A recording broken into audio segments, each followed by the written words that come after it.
Hello, Peter here.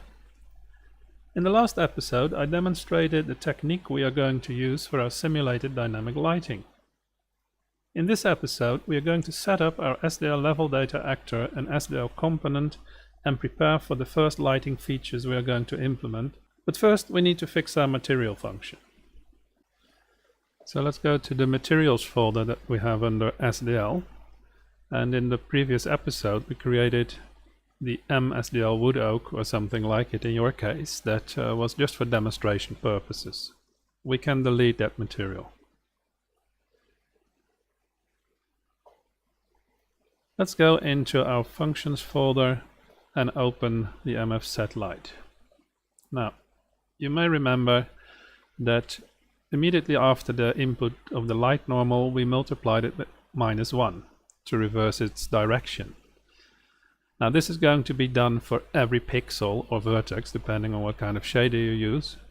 So we don't, if we can lose something we do it, and the multiply we can lose. So delete it and connect immediately the light normal to the dot product there, because we can invert the normal when we set the parameter, and that we will do on the object level. So that's quite a good optimization.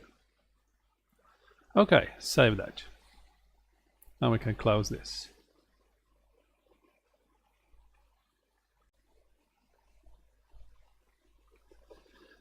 Now in materials, let's create a new material which is going to be a template for us.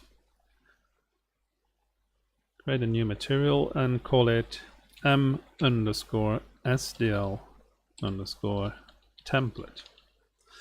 So we're not really going to use the material as such, but we're just going to put all the stuff in that we need to copy to existing materials to make them enabled for SDL. And we start with our ambient light, and also we put already the stuff in for the directional light, which is the object of the next episode. So we need vector parameter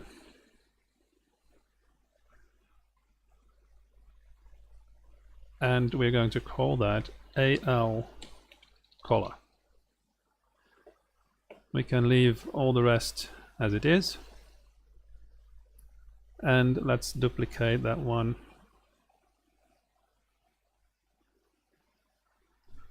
And we can duplicate it again because we need this one. I'm going to call DL normal, and let's set the B value to 1, and this one we're going to call DL color, and we can leave everything as it is. So we're creating some sort of naming convention as well. AL color, that is ambient light color, DL normal, directional light normal, directional light color. Now we get our function call here, and that was the one that is called mf_setLight, and hook up the normal and hook up the light color. The diffuse texture we don't have yet, but as I said, this is just a template we're going to copy into existing materials. The ambient light color we need to multiply with the texture, and that will be the same diffuse texture as this one. So we're just leaving this one open for now, but the result of these two need to be added to one another. And then you would feed the output of the sum of these two, you would feed that into the emissive color. We're not going to do that because we're going to copy it later on anyway. So that is the template done, and we can save that and close this window. By the way, if you want to be really tidy, in the function that we just changed, this setLight, because we remove the multiply, it might be nice to put the Z here to 1 instead of -1. It was -1 before. Okay. It doesn't really matter because that value is always going to be set via a material anyway. So now I'm going to copy from my starter content, which I have the mobile starter content here, the material of the sphere in my scene, which is the M wood oak, and I'm going to copy that to my material folder under SDL. And let's rename that one to M underscore SDL wood oak.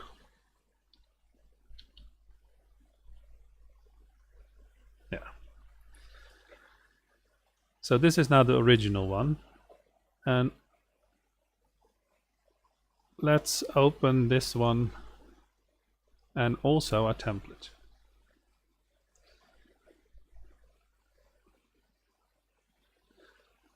So this is what I meant. We can just simply copy this and place it in this existing material somewhere there. And let's place it here somewhere. And we have the texture here.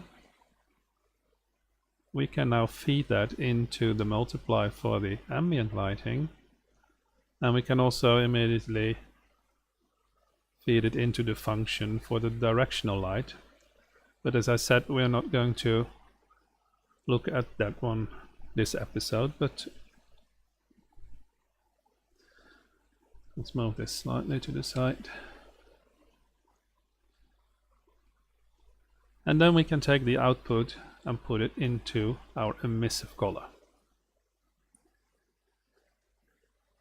Now this material is default lit.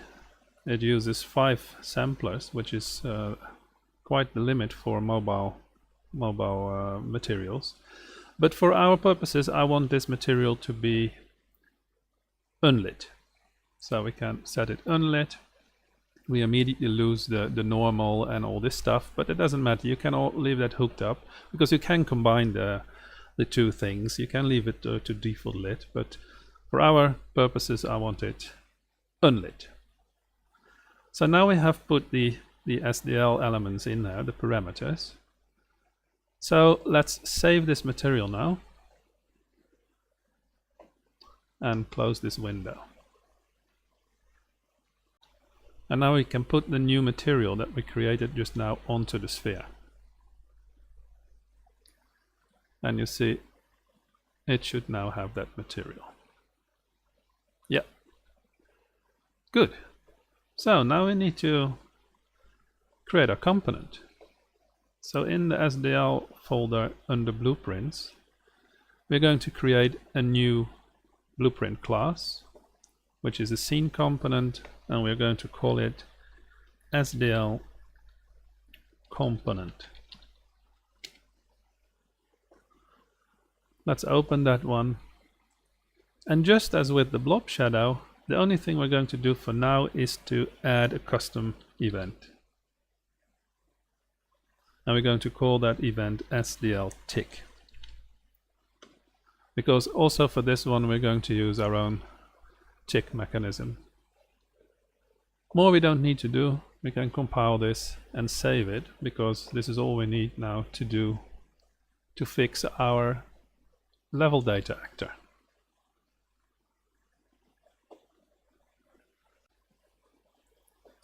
So in the SDL level data actor, we already had some stuff done for the blob shadows. We are going to use the same register and unregister mechanism for SDL components. So what we need is to add a variable that is called SDL Component.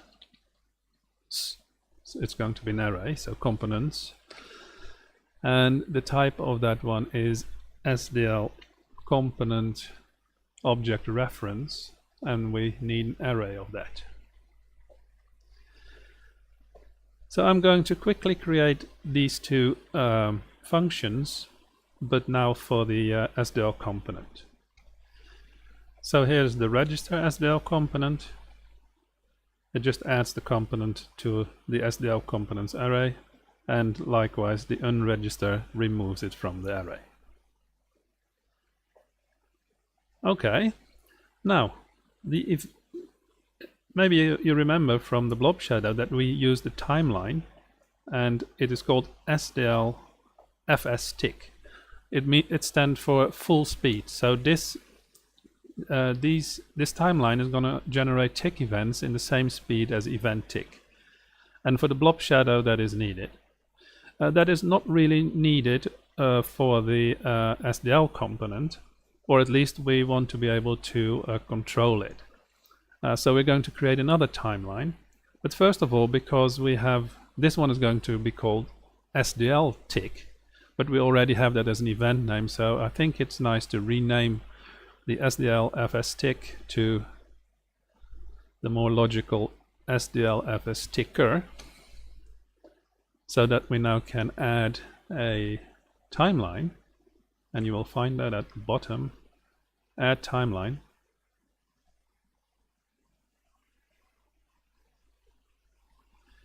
and call that one SDL ticker.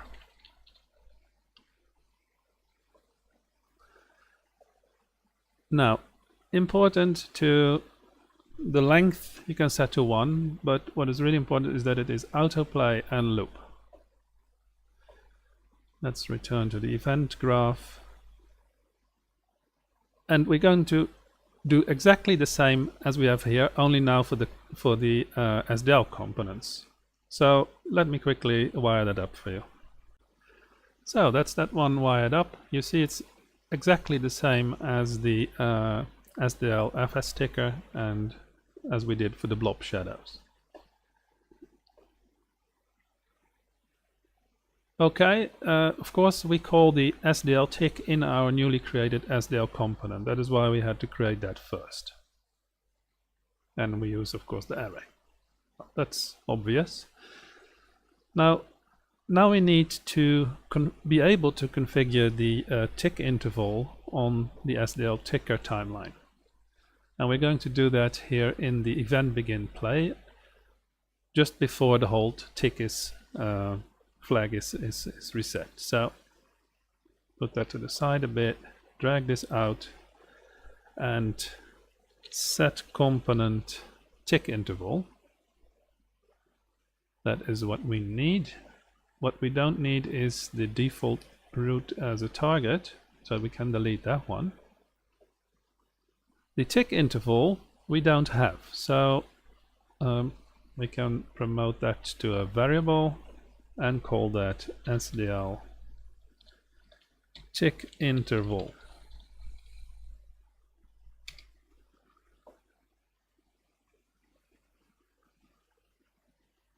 The target is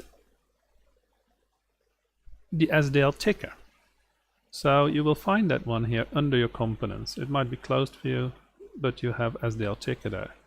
Make sure you select the right one. Get it and connect it to target.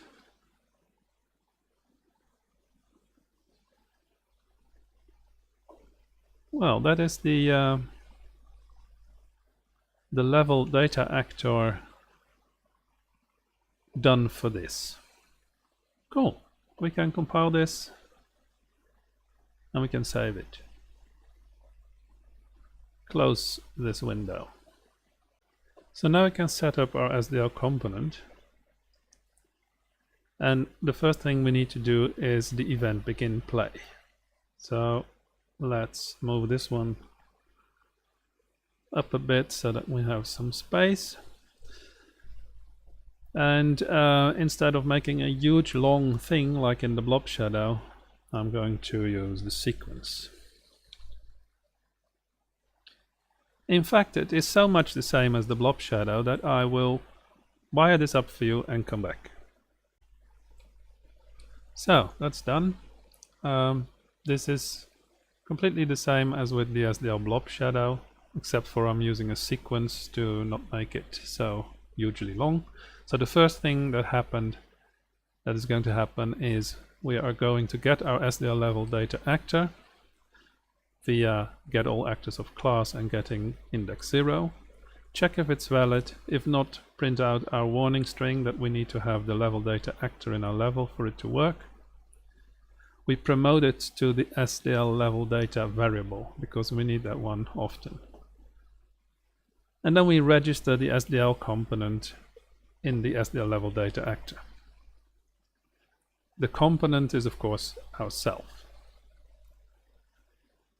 Now when that is done, we need to set our dynamic material. We have to create our dynamic material instance, and to do that we need the primitive component of the owner. So we get the owner, get the components by class, primitive component we fill in here, get index 0 and promote that to a variable primitive component, because also that one we will use and reference a lot. Then we can create from that the dynamic material instance. It's going to take the material that is already on the primitive component and it just makes a dynamic material instance of it. So the element index is 0 and the source material you can leave that as it is. And then we promote also the return value to a variable called dynamic. This is going to hold our dynamic material instance.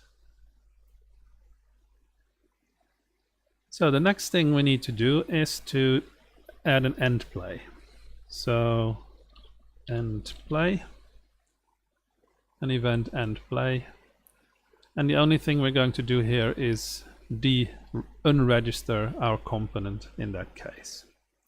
So we need our SDL level data, get it, then unregister the SDL component.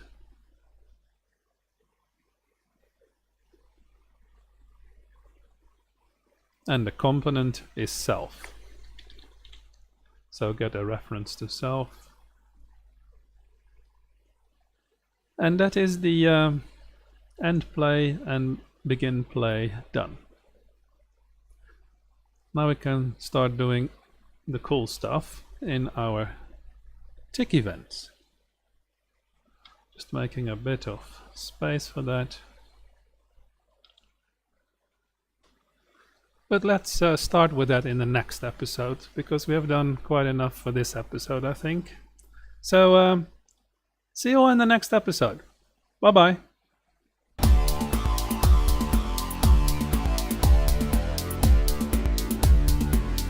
Hello, Peter here again.